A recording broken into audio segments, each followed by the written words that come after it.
Ça suffit de se gaver toujours plus pendant que le peuple galère pour se loger, pour se chauffer, pour se nourrir. Ça suffit les cadeaux pour les milliardaires pendant que sont détruits nos retraites, l'école publique, l'hôpital. On se donne rendez-vous à Paris dans la rue pour dire à Macron et aux ultra-riches assez. C'est la marche du peuple qui a faim, qui a froid, qui veut être mieux payé, qui est en train de se faire voler 10% de son salaire quand il a un salaire par l'inflation. Ayez du courage, ne vous laissez pas faire, marchez.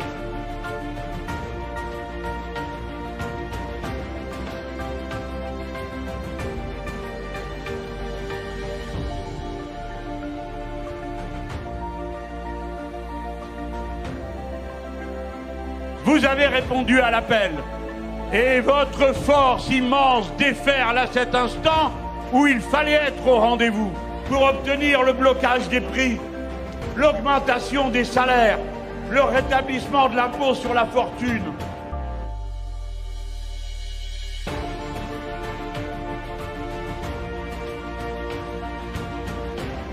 Un autre monde est possible, libéré du saccage du productivisme capitaliste. Ne vous résignez pas. Nous sommes en train de dessiner la construction d'un nouveau front populaire qui exercera le pouvoir dans son pays. Le moment venu.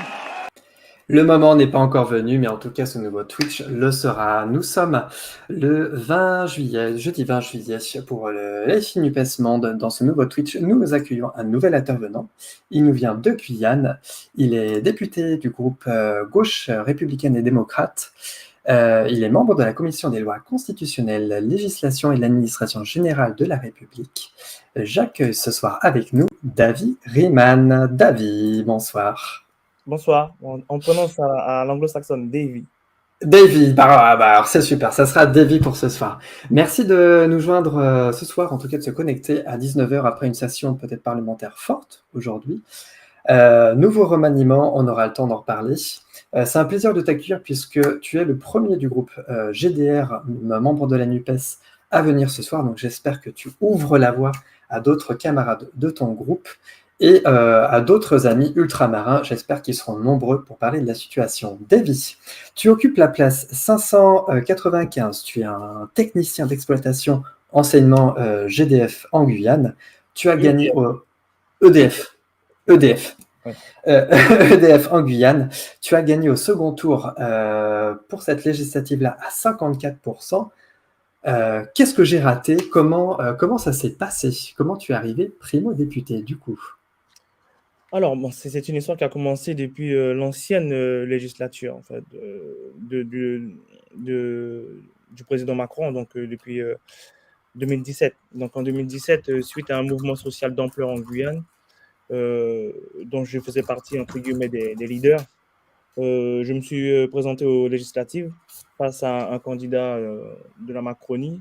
Et donc, en fait, lors de cette élection en 2017, il a gagné de 27 voix, 37 voix d'écart. Donc, lorsqu'on a regardé les différents bureaux de vote, on a constaté beaucoup d'irrégularités.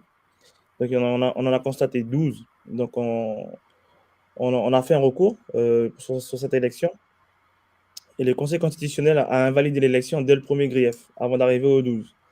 Nous, on estimait, par rapport au nombre de griefs et les choses graves qu'on avait pu voir, bon, ça méritait peut-être de me désigner vainqueur finalement. Donc, il y a eu une annulation, il y a eu un nouveau vote en mars 2018. Et lors de cette élection en mars 2018, j'ai perdu une centaine de voix encore. Là, j'ai décidé de ne pas faire de recours, et de laisser aller. Et donc, maintenant, après cette législature, donc 2022, je me suis représenté, donc toujours avec le candidat sortant et Macronie. Et là, les électeurs et électrices ont décidé de me faire arriver en tête de plus de 1000 voix d'avance.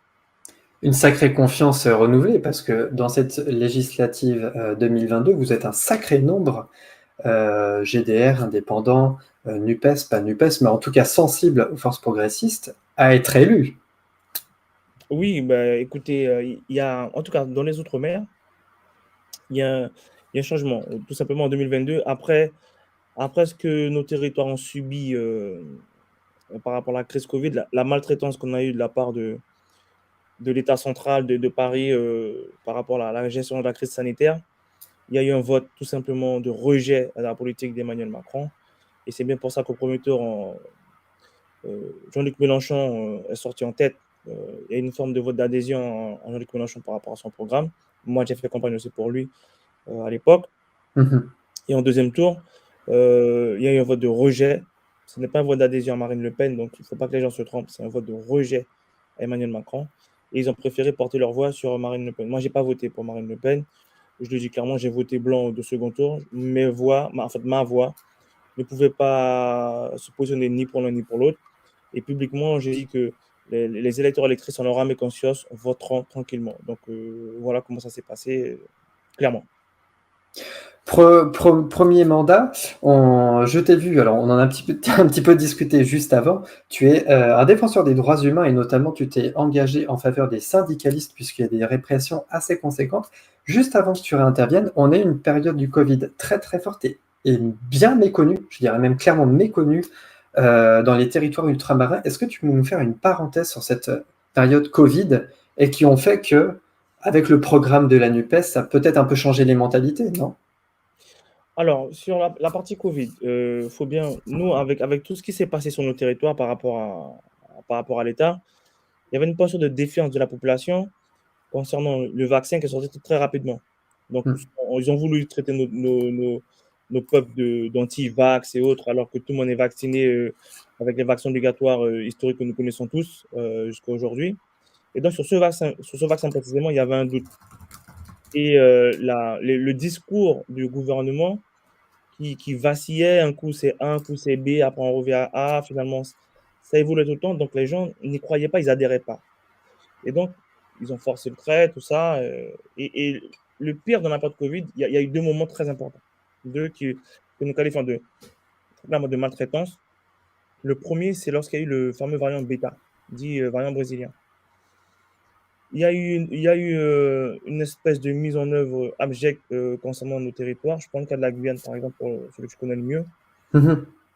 Lorsqu'on devait se rendre dans l'Hexagone, il fallait déjà un motif impérieux. Donc, je leur ai dit, mais d'aller d'un territoire français à un autre, il faut un motif impérieux. Bon. Deuxième, lorsqu'on arrive à l'aéroport, en fait, il fallait montrer un test négatif. Lorsqu'on prenait l'avion de Guyane, on arrivait à Paris, il fallait faire un deuxième test à l'arrivée, à l'aéroport. Wow. Parqués, tous là, comme des bestiaux, il faut faire un deuxième test. Si le deuxième test sortait négatif, donc il y avait une file, hein, on arrive au niveau des policiers, ils nous remettaient un arrêté du préfet de police, nous intimons l'ordre à résidence surveillée pendant 10 jours, surveillée par la police. La police passe à n'importe quelle heure, du matin comme le soir, nous surveiller armés comme des délinquants, comme des qualificatifs. C'était assez humiliant. Moi, j'ai eu à le vivre parce que j'ai emmené ma mère en soins à cette même période-là. Il a fallu prendre l'avion parce qu'il y a des problèmes sanitaires sur notre territoire. Et on a eu à le vivre. Et c'est quelque chose que je ne souhaite à personne. Parce qu'on vient taper à la porte de la maison et il y a les voisins qui regardent et qui disent « Mais tiens, pourquoi les policiers sont là? Qu'est-ce qui se passe ?» C'est extrêmement humiliant, extrêmement dérangeant. Et parallèlement, les Brésiliens qui quittaient le Brésil, soit par l'aéroport de São Paulo ou bien l'aéroport de Rio de Janeiro, pour arriver à Paris. Arrivé à Paris, ils n'avaient pas de test à faire, ils n'avaient pas d'assignation à résidence. Pourtant, c'est le variant brésilien qui sévissait, qui était plus dangereux que les autres selon les dires des autorités. Mais les Brésiliens qui passaient par leur propre pays arrivés à Paris, ils n'avaient pas ces mêmes obligations. Mais nous qui arrivions à Paris, nous avions des obligations de test et des obligations d'assigner à résidence pendant 10 jours. Donc, c'est ça qui était terrible. Il y avait deux traitements différenciés pour des territoires différents. Donc, en tant que Français, on se dit, mais comment est-ce que des personnes d'origine étrangère n'avaient pas ces obligations-là et nous, en tant que Français, nous avions ces obligations-là? Une considération de seconde zone, clairement. Moi, je pense qu'on a dépassé ce stade-là. Aujourd'hui, moi, je pose la question très, très clairement. Sommes-nous vraiment des des Français à part entière. Et ce ne sont pas mes mots, ce sont les mots d'Aimé Césaire déjà qui disait sommes-nous des Français à part entière ou entièrement à part? Donc là, depuis ces premiers mots d'Aimé Césaire, on voit qu'ils sont encore d'actualité aujourd'hui. C'est assez violent, effectivement. Ce qui nous amène effectivement à la défense des droits humains, des syndicalistes, des activistes. On t'a vu intervenir, je suis obligé de faire un petit peu avancer dans le temps, mais une vidéo sur YouTube, ta prise de position effectivement à l'Assemblée nationale sur la criminalisation militante.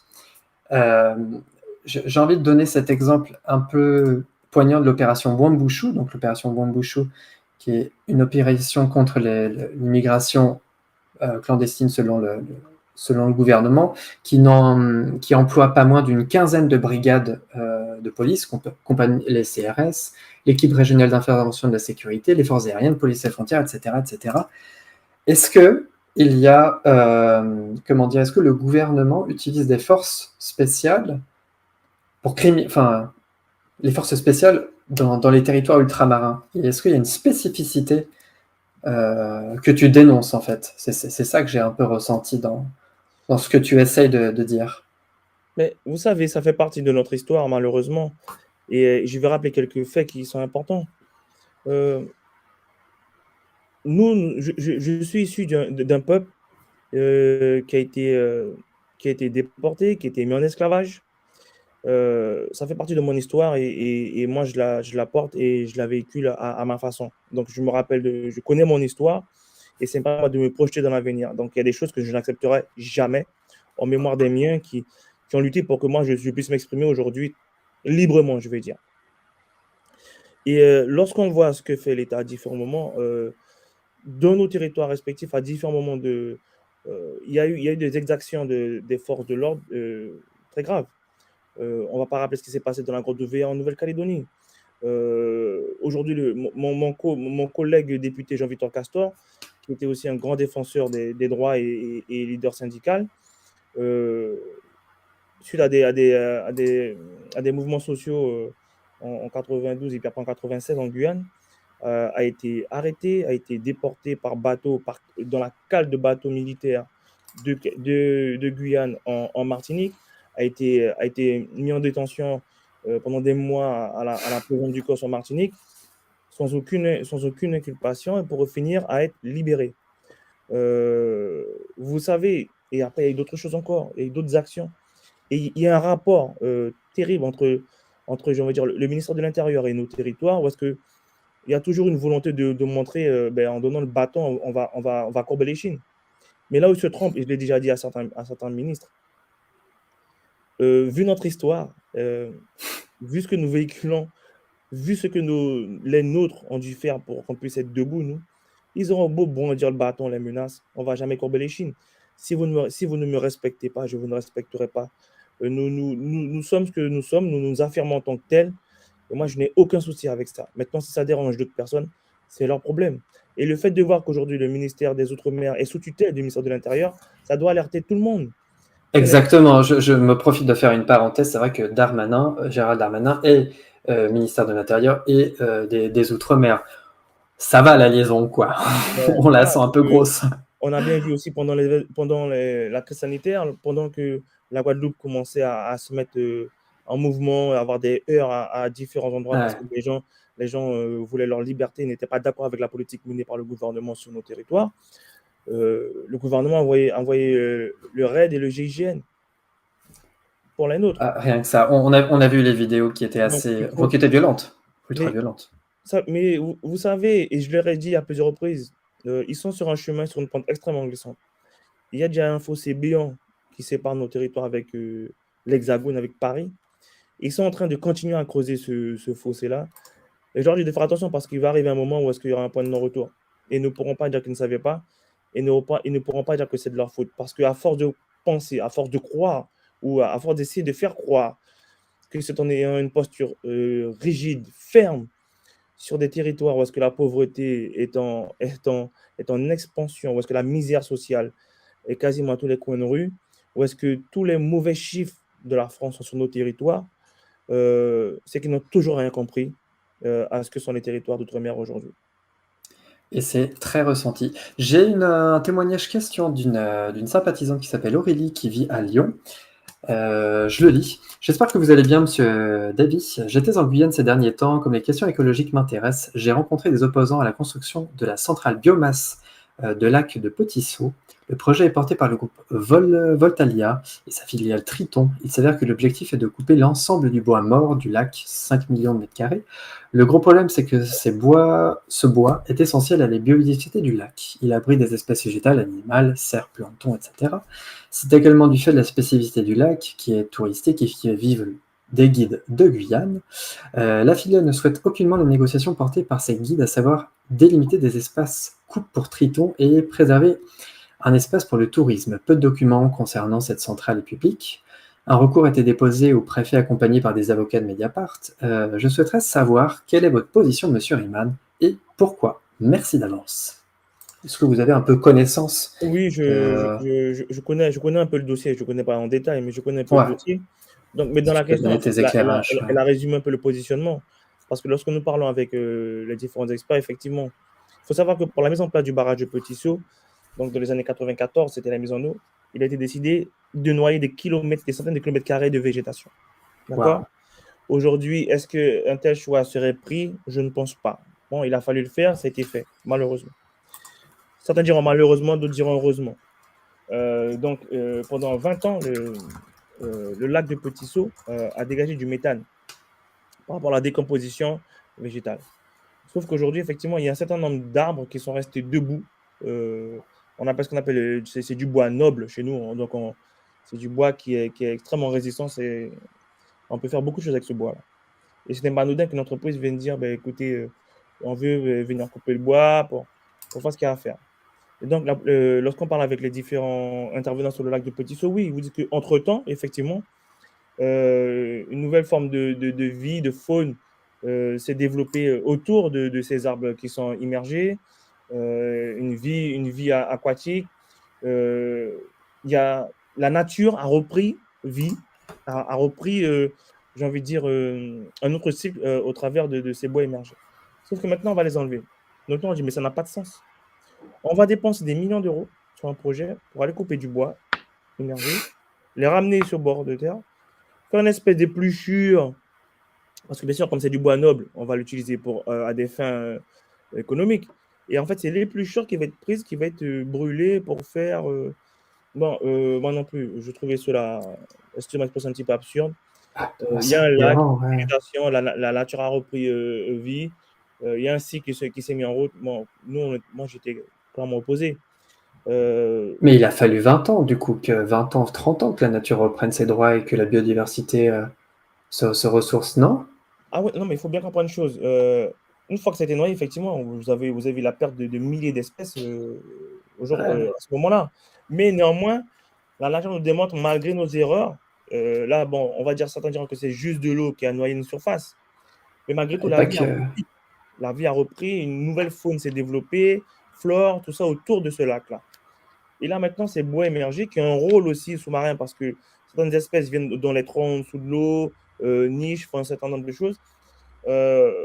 Malheureusement, on va faire quelque chose qui, pour moi, n'a pas de sens. Sauf pour celles et ceux qui souhaitent y mettre de l'argent et gagner. Donc, malheureusement, c'était acté. Certains, au niveau local, ont validé ce principe-là.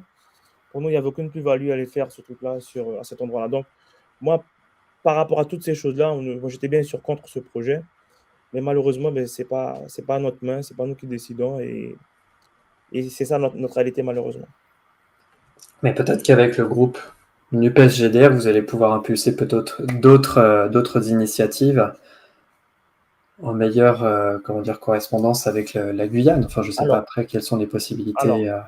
ce qui est vrai, c'est qu'au niveau de la NUPES, on commence à discuter avec les autres groupes, avec les Verts, avec LFI, tout ça, pour qu'on puisse se dire que la Guyane est un moment de son histoire, de sa vie, où on devra faire des choix. On a une population qui se développe rapidement, très rapidement. Donc, on doit trouver les voies et moyens pour loger les personnes, pour aménager le territoire. On est en retard dans beaucoup de secteurs en matière de structuration. Et donc, comme je dis souvent aux collègues, on va devoir couper des arbres. On n'est pas là pour faire de la déforestation, mais on va devoir aménager le territoire, faire des routes, faire des logements. Donc, aujourd'hui, c'est avoir l'intelligence d'avoir le minimum d'impact possible sur notre environnement afin de le préserver pour les générations futures. Mais il ne faut pas non plus qu'on nous empêche de faire des choix importants en lien avec notre environnement, en lien avec notre territoire. Il ne faut pas qu'il y ait de posture dogmatique. Ça, c'est ma crainte. Il ne faut pas qu'elle ait. Parce que la réalité de l'Hexagone, la réalité du continent européen n'est pas celle de l'Amérique et de la Guyane qui est en Amérique du Sud. On a un territoire qui est aujourd'hui à 90% recouvert par de la forêt primaire. Et vous avez aujourd'hui plus de 300 000 personnes à loger. Donc, on est en retard en matière de logement. Et d'ici 10-15 ans, la population risque de doubler. Donc là, on est face à des défis extrêmement importants. Ce qui nous fait une bonne transition vers le statut de la Guyane. Tu parles de développement de la population, tu parles de densification de personnes, donc de construction, rénovation, effectivement, avec tous les services publics qui vont avec. Très bonne continuité vers le statut de la Guyane. Et donc, ce que voudrait faire le gouvernement en matière de SIOM, je rappelle que tu es le président, le président de la délégation des Outre-mer, anciennement par l'un de tes camarades, dont j'ai oublié le nom, excuse-moi. Olivier Serva était le prédécesseur. Pardon ? L'ancien président, c'est Olivier Serva. Olivier Serva, d'accord, merci. Est-ce que tu peux nous refaire une introduction du coup à ce statut de la Guyane? Ah non, l'ancien mandateur, c'était Olivier Serva, mais juste avant là, c'était Moïtai Brotherson. Moïtai Brotherson, merci beaucoup. La Polynésie, c'est ça. Voilà, c'est ça. Donc maintenant, il a passé le relais, tu es ce nouveau président. En quoi consiste du coup ce rôle de président et comment se configure du coup le statut de la Guyane dans ce que tu es en train de dire? Comme ça nous donne un petit peu un fil rouge. Alors, la délégation Outre-mer de l'Assemblée nationale regroupe 54 députés. Les 27 députés des territoires dits d'Outre-mer et 27 députés hexagonaux. Cela, c'est pour qu'il y ait, on va dire, une certaine acculturation entre les territoires, les députés d'Outre-mer et les députés de l'Hexagone, pour qu'il y ait une meilleure prise en compte de nos réalités, de nos territoires.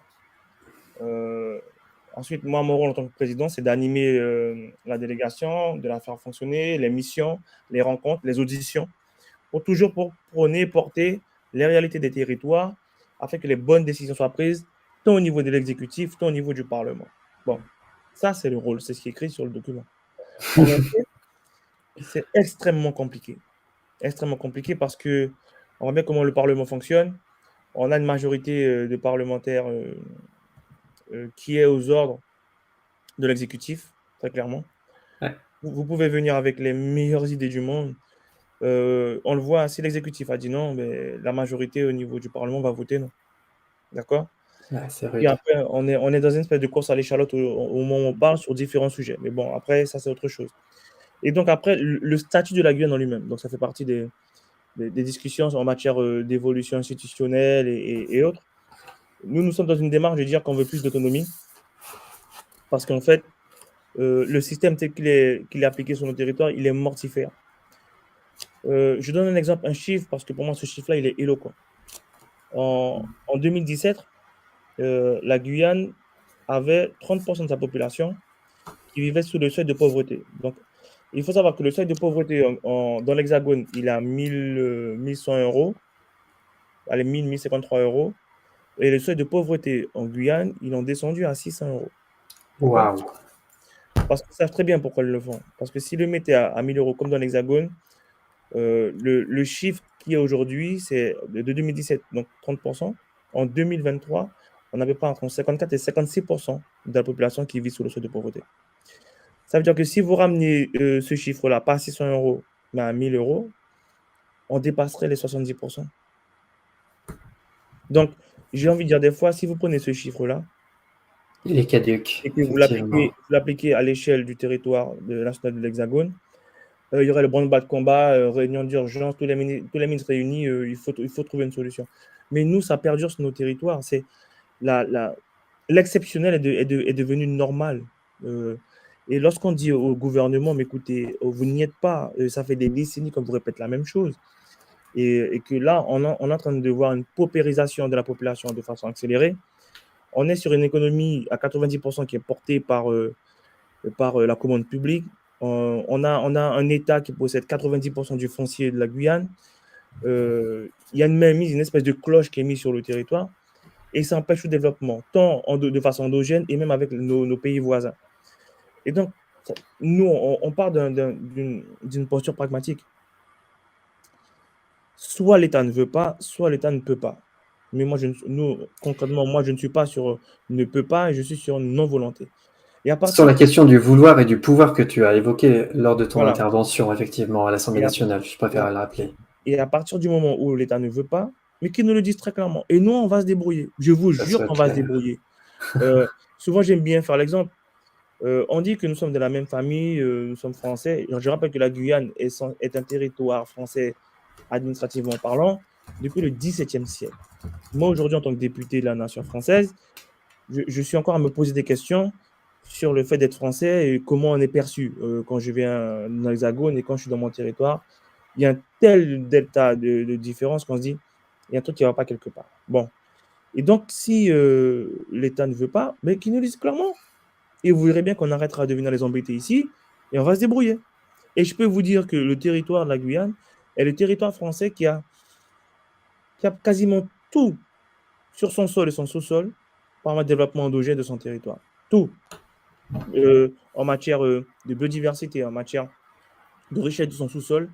Il y a beaucoup de choses qu'on n'a pas envie dans certains pays du monde, bien au contraire. Et là, donc, on se retrouve à être bloqué, à être empêché, à être infantilisé, d'accord. Lorsqu'on leur dit, mais il faut mettre les moyens en matière de santé publique, ça ne va pas. On a beaucoup trop de personnes qui ont des pertes de chance de pouvoir survivre et vivre à différents moments. On répond, oui, nous comprenons, on ne reste pas sans rien faire, mais toutefois, ce que l'on fait pour vous, c'est déjà pas mal. Bon. Ce qu'on fait pour vous est déjà pas mal. Waouh! Vous pensez bien que l'effet ça peut avoir sur nous. Donc aujourd'hui, nous n'avons pas une posture de mendiant pour venir quémander quoi que ce soit. Nous sommes des personnes adultes. Je rappelle encore, je le répète, moi je suis issu d'un peuple d'hommes et de femmes de guerriers qui ont perdu la vie pour que moi je sois là. Donc il faut bien se dire que s'il faut se battre pour que les miens puissent vivre décemment, dignement, soit la République comprend qu'elle a l'occasion de se dire la balle au bon, de faire ce qu'il faut faire, ou soit à un moment donné, on n'aura pas d'autre choix que de faire sur la République.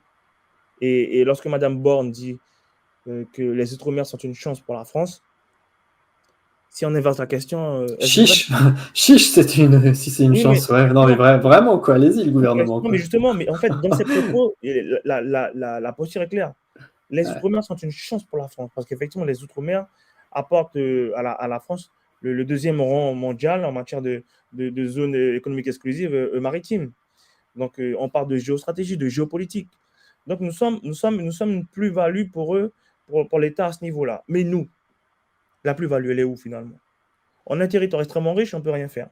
Bon, à minima, ok, on nous bloque, d'accord. Mais est-ce qu'il peut y avoir une compensation par rapport au manque qui nous est imposé? La réponse est non. Donc, vous avez une paupérisation, vous avez la misère humaine qui se développe. Vous savez, en 88, François Mitterrand avait eu cette déclaration. Il n'est plus possible de faire partir la fusée Ariane sous forme de bidonville. Nous sommes en 2023. Ouais. Il n'y a jamais eu autant de bidonvilles aujourd'hui qu'il y a qu'en 88. Jamais il y a eu autant. Donc, ça veut dire que c'est un échec total de la politique du gouvernement porté sur nos territoires. Et on nous demande toujours de dire on dit, mais ça va, comprenez, les Outre-mer, c'est compliqué, hein, c'est pas simple.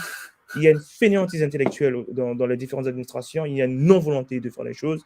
Et à partir de là, et donc, mon état d'esprit est toujours par rapport à une analyse factuelle de l'histoire qui s'est découlée depuis des décennies sur nos territoires. Ce n'est pas un dogme que je développe, ce n'est pas une idéologie que je développe, c'est un constat que l'on fait, on se dit, mais si on continue comme ça, on va mourir. Point. Ouais. Ça nous donne une bonne perche vers le SIOM, du coup.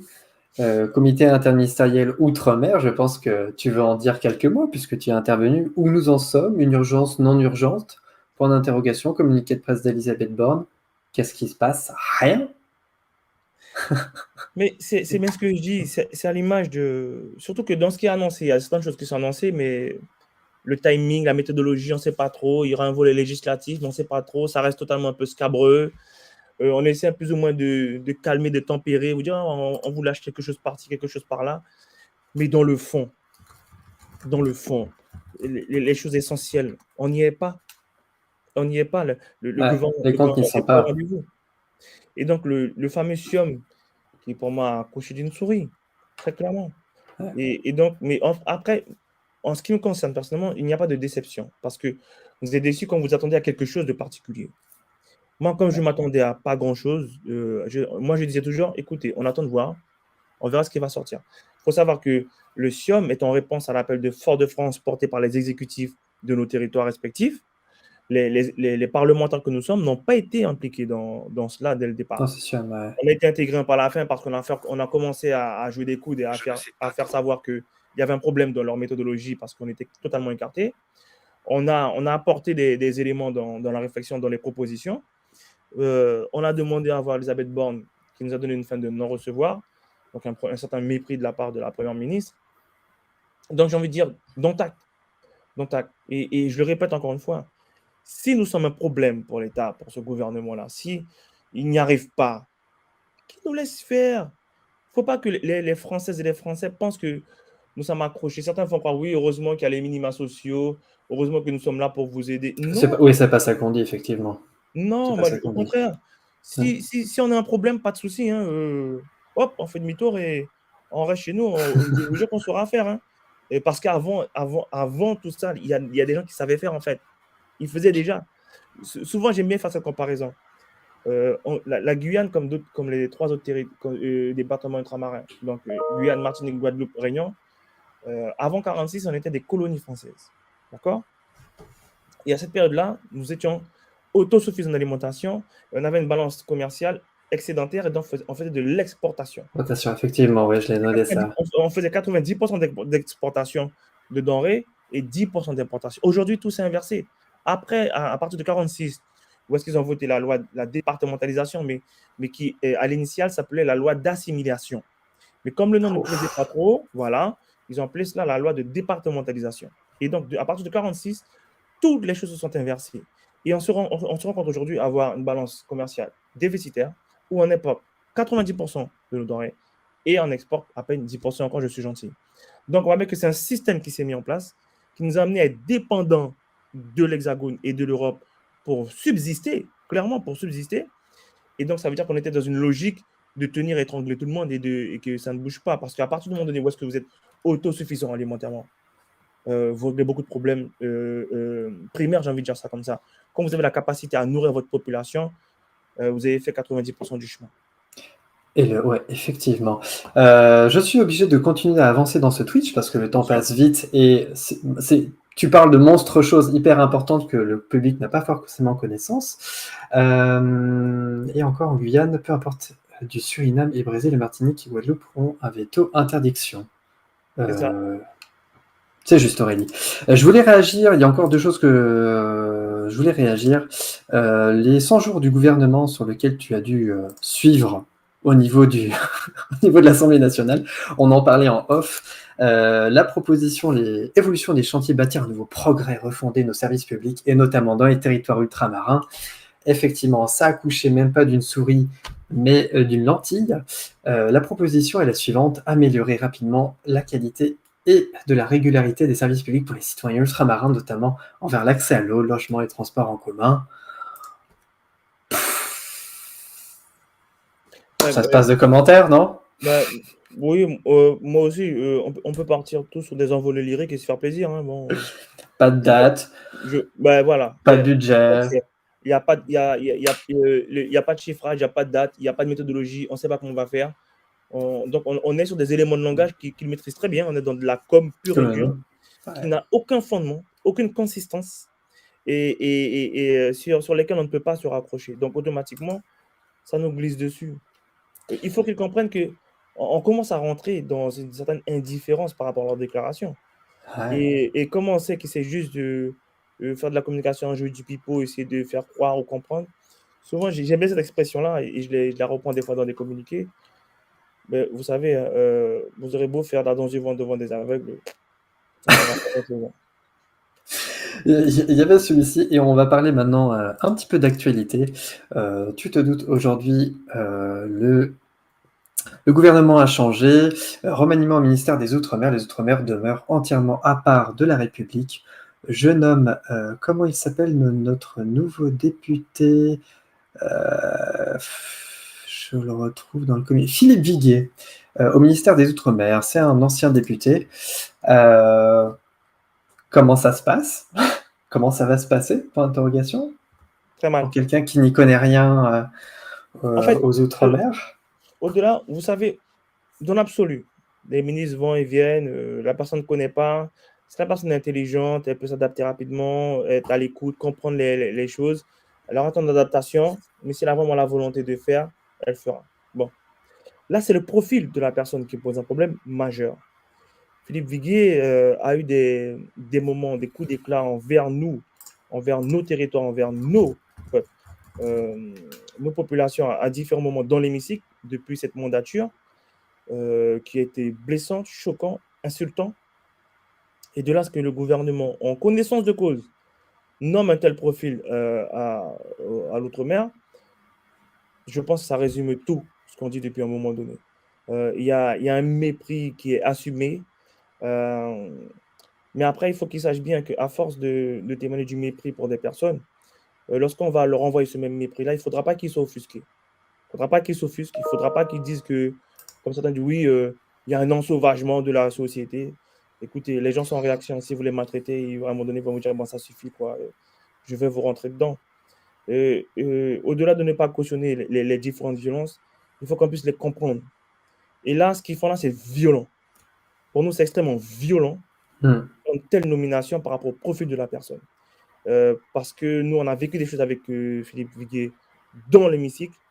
Et aujourd'hui, c'est comment ils pensent qu'on va construire quelque chose avec une telle personne. D'emblée, il faut le débat, il faut se les donner.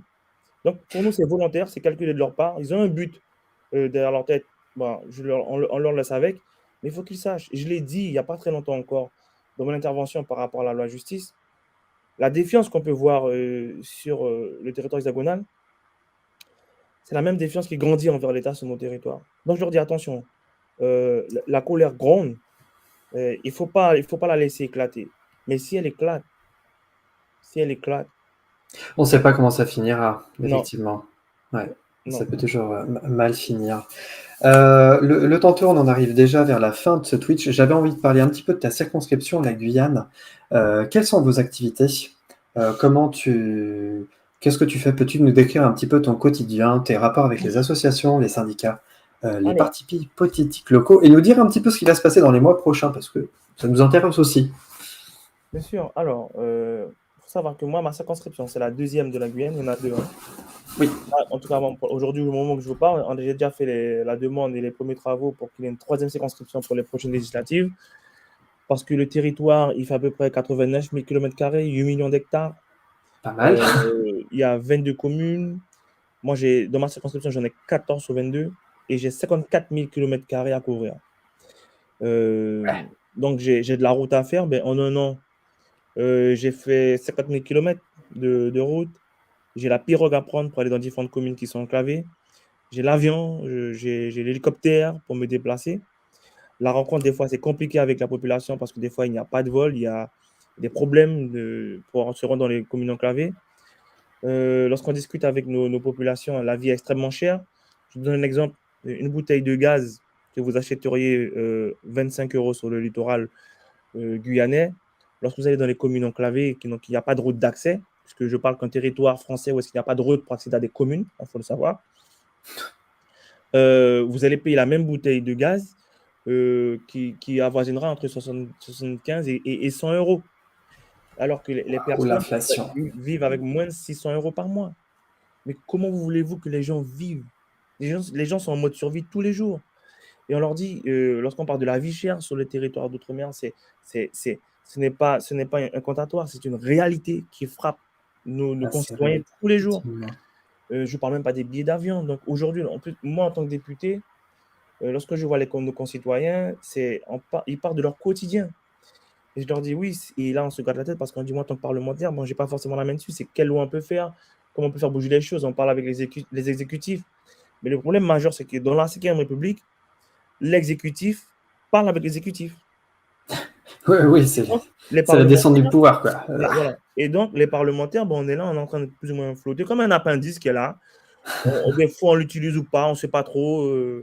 Donc, on se cherche dans l'institution comment on peut être efficace pour les nôtres. Et lorsqu'on vient, on fait des milliers de kilomètres par avion, on vient discuter dans l'Assemblée, c'est extrêmement frustrant, pour ne pas dire autre chose, de voir le comportement d'homologues et ne pas écouter, ne pas comprendre ce qu'on leur dit. Je leur dis, vous ne vous rendez pas compte de l'effet que ça peut avoir. Je dis, mais au travers de mes yeux et de mes oreilles, ce sont des peuples qui sont en train de vous entendre, de vous regarder aussi. Et dites-vous que lorsque je rentrerai, je leur expliquerai, je leur relaterai tout ça. Il faut comprendre l'impact que ça a. Et donc, moi, je suis connecté avec la population. Moi, j'ai toujours dit, je leur rendrai compte. Et souvent, avec Jean-Victor Castor, on tient des réunions avec la population.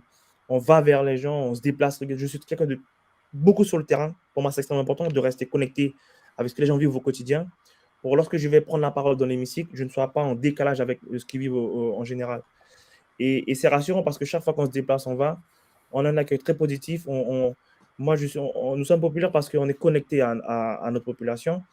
Et lorsqu'ils sont en souffrance, nous sommes en souffrance également. Et je leur ai dit, moi, les 5 ans pour lesquels je suis élu, je suis en mission. Je viens porter, je suis juste le porte-voix de nos concitoyens sur ce territoire-là. Et donc, si le gouvernement ne comprend pas, je rentre et je leur dis, ils ne vont pas écouter, ils ne veulent pas faire, ils ne veulent pas comprendre. Et les gens, tôt ou tard, ils vont dire, écoutez, on va passer à autre chose là. On a essayé la manière, on va dire, normée par rapport à leur fonction, par rapport à la démarche, Ce qu'ils peuvent faire, ouais. On passe par les institutions. Comme nous sommes dans une république, on respecte les institutions. Mais si les institutions ne respectent pas on va dire, la population, les personnes qui permettent l'essence même de ces institutions, parce que sans population, sans peuple, il n'y a pas d'institution. D'accord? Donc, sans respect de ces personnes-là, automatiquement, vous écornez, vous griffez, vous déchirez une partie de la démocratie. Et les gens, ils vous tournent le dos. Il ne faut pas s'étonner lorsque les gens vous disent « Moi, je ne crois plus en la politique. Moi, je ne vais plus voter. » C'est bien parce qu'on ne les écoute pas. On est en décalage. Et moi, souvent, je dis « Ils sont hors sol. » Moi, j'ai vu des choses aberrantes dans l'hémicycle depuis 1 an de mandature. Je suis effaré. Effaré de voir la distance qu'il y a entre ce que les Français veulent quand ils expriment et les décisions qui sont prises dans l'hémicycle, parce que nous sommes en résonance, la majorité est en résonance avec la posture du gouvernement qui est totalement féodée à des gens, au système financier capitaliste, mais pas à la population française, c'est pas vrai. Quels sont tes prochains rendez-vous, du coup, que tu auras en Guyane? Donc, en Guyane, il y a la rencontre avec la population, il y aura les déplacements encore dans les communes pour aller échanger avec eux après cette année de mandature. En septembre, il y aura la rentrée, donc il y aura de grosses rencontres, de gros meetings avec le député en Guyane. On va rassembler les hommes et les femmes de notre territoire, on va leur parler, échanger avec eux, prendre des décisions avec eux, parce qu'on s'est dit qu'il faut que ça change très clairement sur notre territoire, on ne pourra plus cautionner ça. Et moi, en tant que président de délégation, j'aurai des déplacements à faire dans différentes parties du territoire. Il y a un rendez-vous qui est pris par la Nouvelle-Calédonie aussi en novembre par rapport à l'invitation de la CCDOM. Donc voilà, il y a pas mal de rendez-vous, ça bouge beaucoup. Il y a le rendez-vous aussi des territoires, des députés des territoires 97 qui a été initié en janvier en Guyane. Donc il y aura un prochain rendez-vous en septembre-octobre. On choisit encore où aura lieu ce rendez-vous l'acte 2. Donc voilà, il y a beaucoup de choses en perspective. Nous sommes toujours au combat, toujours actifs, toujours sur le terrain et on ne lâchera rien du tout. Eh ben, c'est un excellent mot de la fin. Je me réjouis d'avoir en fin d'année, un petit rapport qu'on puisse refaire ensemble. Tu nous rediras peut-être en novembre ou en décembre un petit peu le résultat de ces rendez-vous. Ça serait un très grand plaisir. Et si on arrive à avoir quelques-uns de tes collègues avec toi à ce moment-là, ça serait un magnifique Twitch en tout cas sur la situation des ultramarins et de ces nouveaux enjeux pour l'année prochaine. Je ne vais pas te retenir plus longtemps, en tout cas, c'était génial. Merci beaucoup, Davy. Merci pour l'invitation et à très bientôt. Et je salue, alors je te garde pour un petit débrief comme je fais toujours Ok.